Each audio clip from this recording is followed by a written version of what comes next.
And so it's really about the self-discovery of yourself. And that's how you find real love. I love that. Self-discovery. And that's so very important.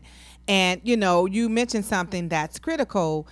Earlier on, you talked about the counseling. And for those who have watched this show, you know, I'm a huge proponent of counseling. I always say counseling plus Jesus. You can't go wrong. Can't go wrong. Because there are some issues that need counseling. You know, you're not going to get it on a Sunday morning. You know, and I believe strongly in, you know, the fellowship of the saints. Absolutely. But then there are some issues that we have to take ownership of so that we can get to the place that God needs for us to be. Yes. So that we can do what God needs for us to do. And so I love that you talk so freely about the counseling and how that helped you. And, you know, and the one thing that I also like to talk about, you know, when you mention that, you know, I started counseling, but I didn't complete it. That's critical. Yes.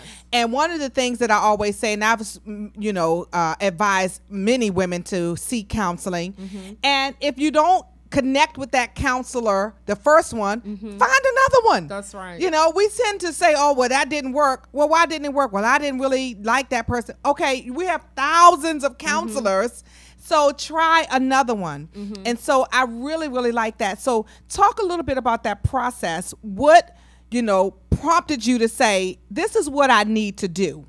Well, so that night when I was at the lowest of lowest, and when God woke me up, it was something inside of me that knew that, you know what, I think I really want to live, Lord. I really want to live. Because something, you know, I don't know, Nicole, I'm telling you, when I fell asleep, when I, you know, got down from trying to perform that crazy act of suicide, when I woke up, I'm telling you, something was stirred up in me. And I knew I wanted to live. And I knew I needed, there was something in me that had to come out. There was a birthing that had to come out, if you will. And I knew that I needed to share some things, but I needed to be in a safe place. Because when you are a survivor, when you've been as broken as I have been and some other folks have been as broken, it's hard to trust. You know, you don't want to, you know, you don't want to be that vulnerable and that transparent to just anyone because you have to develop some trust. And so I did call on someone that I didn't even really know. This woman who had written this book years ago, I called on her and she referred me to someone. And my first visit to this counselor, you know, my first visit, I was sort of kind of, you know, holding back a little bit. But he was very patient with me, extremely patient with me. And the first session was like, well, what do you want to talk about? You know, I heard a little bit about what's going on with you. Where do you want to start? And so immediately, I didn't even start talking about me. I started talking about something else, somebody else. But he's like, why don't we talk about you first? And so it was a comfort level. But not only did I go see that counselor, I spent every day, Nicole, on my knees talking to the Lord. I had you know what? You've got to, and when I say talk to a counselor, I'm talking about talking to somebody who's a licensed psychologist. Absolutely. I'm not talking about Renee and Boo Boo and them over down the corner. I mean, you know, you could talk to Renee and Boo Boo and them about some things, but I had to really find somebody who was professional and understood the many layers, because domestic violence has many forms of domestic violence. You know, the psychological, the emotional, the spiritual, the economical, the physical. Well, I experienced all of it. So I needed someone who understood the history and the background of domestic violence. And not just that. When I opened that piece, you know, it was interesting. Before I could even share about the abuse, he already knew something else was going on. He said, you know, something else is going on, because I was having breakdowns. I mean, I was up in there before we even talked. I love the patience that this person had with me, because I would sit there and just cry. I mean, I would cry, you know, the ugly cry you get. You know, my mascara was all down there. I learned the lesson. The next sessions, I didn't go with no mascara on. I just went all crazy looking, because I was going to come out crazy anyway.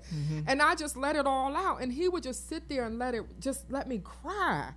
And when I'm done crying, he was like, just say what's on your mind right now. And I just, one day it came out. This is what happened to me when I was younger. And I was like, and I told the person, I mean, they walked in and saw the act happening to me and didn't do anything about it. And so when I began to share that,